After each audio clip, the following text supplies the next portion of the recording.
গণ অভ্যুত্থানের ১ বছর হতে চললেও প্রস্তাবিত সংস্কারের সবকটিতে ঐকমত্যে পৌঁছতে পারেনি ফ্যাসিবাদ বিরোধী রাজনৈতিক দলগুলো। তবে জাতীয় স্বার্থে যে বিষয়গুলোতে একমত হওয়া সম্ভব জুলাই সনদের মাধ্যমে তা প্রকাশে কারো আপত্তি নেই। যুক্তিতর্ক উপস্থাপনের মাধ্যমে আসছে নির্বাচনে জনগণের আস্থা অর্জনে ঐকমত্যে ভূমিকা রাখতে চায় রাজনৈতিক দলগুলো। আরও জানাচ্ছেন জাহিদ রহমান। ছাত্র জনতার তীব্র আন্দোলনের পর ২০২৪ সালের ৫ আগস্ট আওয়ামী লীগ সরকারের পতন ঘটে। এরপর নোবেলজয়ী ডক্টর মোহাম্মদ ইউনূসের নেতৃত্বে গঠিত হয় অন্তর্বর্তী সরকার। জনগণের প্রবল প্রত্যাশার মুখে রাষ্ট্র সংস্কারের লক্ষ্যে ১১টি সংস্কার কমিশন গঠন করা হয়।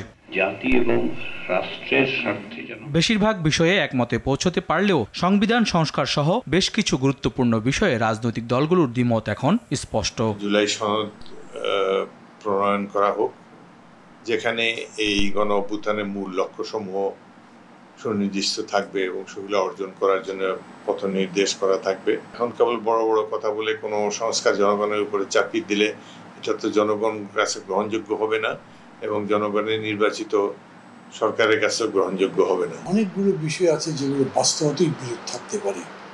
সেই বিরোধগুলো এখন সারফেস হয়েছে, আগেও ছিল, কিন্তু আগে এটা সারফেসে আসেনি, এখন এটা সারফেসে আসবে। আমি একটু ভয় পাচ্ছি যে আলোচনার জন্য সময় খুব কম হয়ে যাচ্ছে।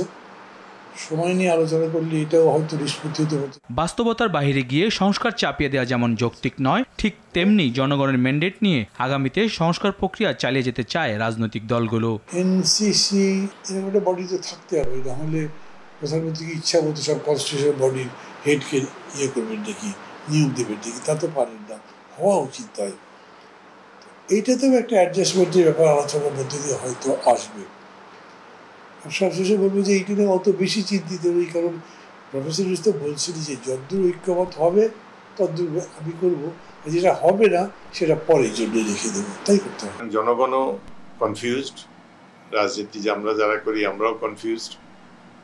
অনেক অনাবশ্যক বিষয় নিয়ে সময় ক্ষেপণ করা হচ্ছে যার কোনো প্রয়োজন নেই। দেশের প্রয়োজন একটা সুষ্ঠু নির্বাচন।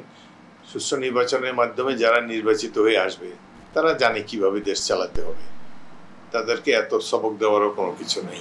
শেষ মুহূর্তে জাতীয় ঐকমত্য কমিশনের অনুরোধে অমীমাংসিত বিষয়গুলোতে রাজনৈতিক দলগুলো কতটা ছাড় দেয় সেটি এখন দেখার বিষয়। মত বিনিময় করে আমরা একটা ঐকমত্যে পৌঁছতে পারবো বলে আশা করি। জাহিদ রহমান, RTV, ঢাকা।